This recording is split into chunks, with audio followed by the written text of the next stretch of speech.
A Song to the Tune of Love by It's_Kingston on AO3. Episode 21, Chapter 6.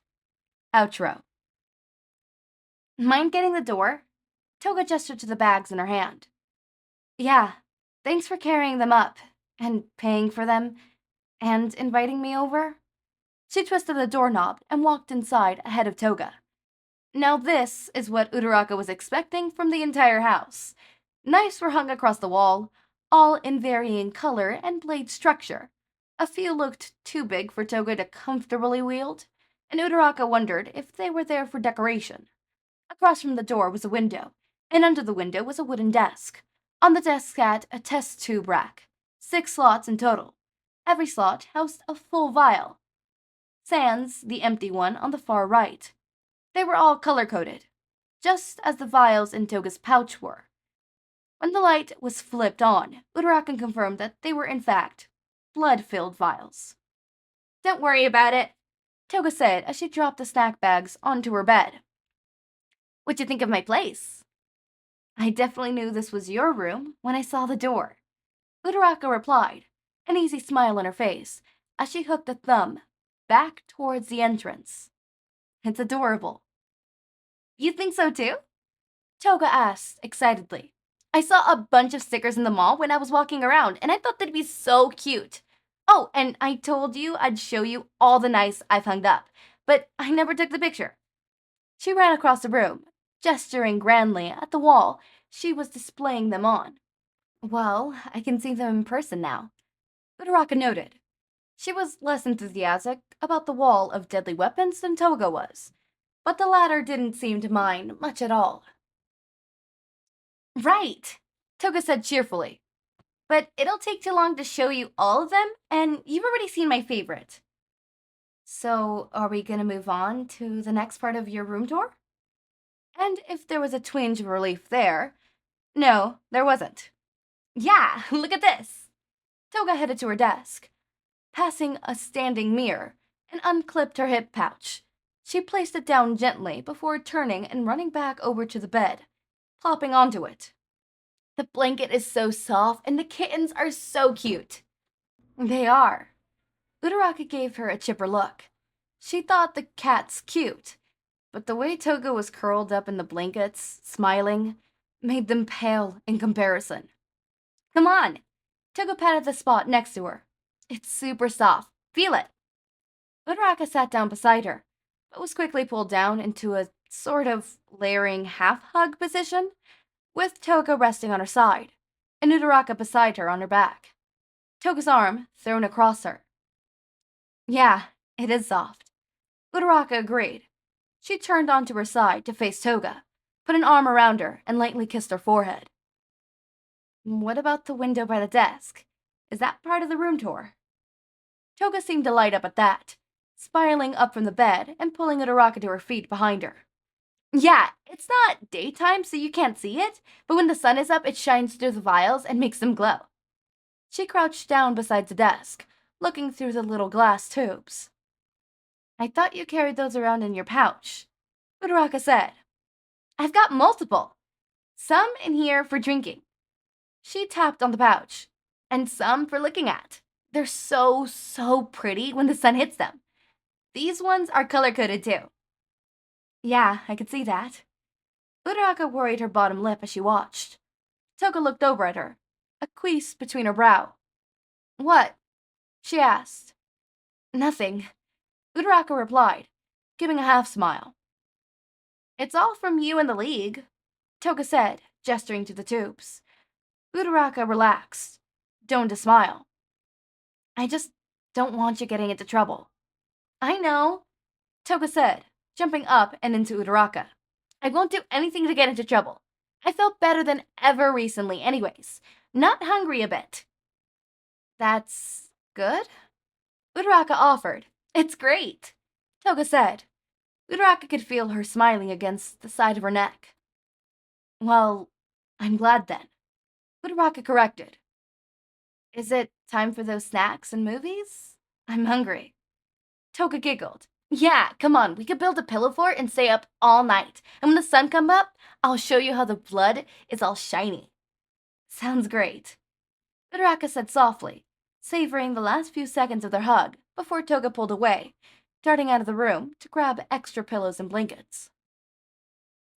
Hey, Shig, Dabi hissed. Wake up. No, Shigaraki replied blankly. He didn't bother opening his eyes. Not today. I heard that. Dabi sighed. Just tell me where the fuck all the pillows went. Even mine are gone. Couldn't even find off the couch to smack you with. I wonder why it was such a peaceful morning. No pillows smacking or yelling. Figured you and Toga had killed each other. Guess you won. Ha, I wish. Hey, wait. That doofus probably took them. Dabi groaned. You went looking for our entire supply of pillows and didn't check Toga's room? Who else would have taken them? Me? Shigaraki rubbed his eyes. Maybe you got pissed off and decayed all of our pillows. I don't know, you're the leader, so I asked you. Now shut up. Shigaraki laughed, laid back down on his bed. Get out of my room, Scarface. Go outside and get a tan or something. Dabi tugged off, leaving the door wide open. Oh, for the love of Dabi, you bitch, close my door! No! He shouted back, walking down a few doors and knocked on Toga's. He didn't get an answer, so like the respectable and decent older brother he was, he tried to barge in. Locked? Really? The fuck are you doing? Drugs? He crouched down, fiddled with the lock until it clicked open. My pillows better not be covered in drugs or something stupid. When he pushed through the door, a task harder than it should have been, he was met with pillows. Everywhere. Did the League even own that many pillows? What the hell? He whispered, treading further into the room. He discovered a pillow fort. The area around it, littered with chip bags and candy wrappers. The television played some old cowboy movie in front of the fort, and Dabi took the liberty of turning it off. He crouched down beside the entrance of the sturdy fort, peered inside. Toga and Uraraka sat shoulder to shoulder, both dead asleep. Toga was leaning against Uraraka, her head on the latter's shoulder, while Uraraka was leaning against the foot of the bed, behind them. Dabi snatched his pillow off the ground beside the fort, silently hoping it would be an internal part of the fort support and causing the whole thing to come crashing down on their heads. It didn't, as expected. It was only just a random pillow on the sidelines, but Dabi wouldn't mind all too much. He was perfectly content with letting them sleep, if only to keep Toga from terrorizing him in that way little sisters had a knack for doing. And if there was another reason, it was that he was happy to see Toga happy. He really doubted it, though.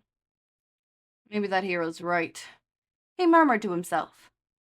Damn, I really need to sleep now. Thinking heroes are right and shit.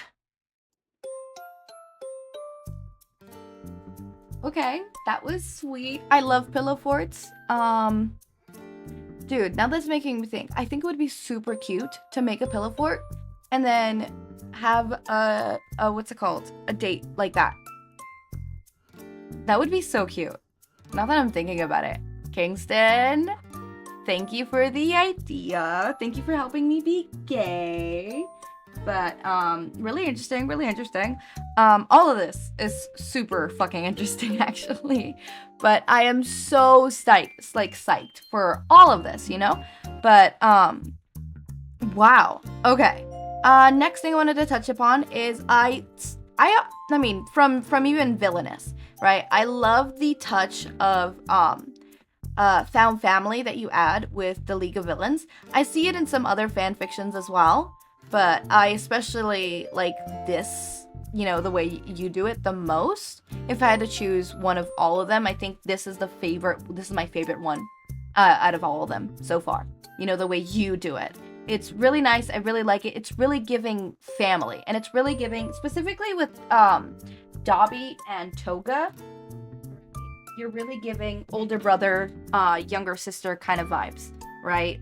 And I beg to differ. I know a lot of people portray that it's the younger sibling that has to annoy the older one, but let's be honest. Sometimes it's the older one annoying the younger sibling. It's me, I do that. I'm an older brother and I like to annoy the fucking crap out of my younger siblings because I find it funny. I find it hilarious. Literally, siblings is just annoying each other.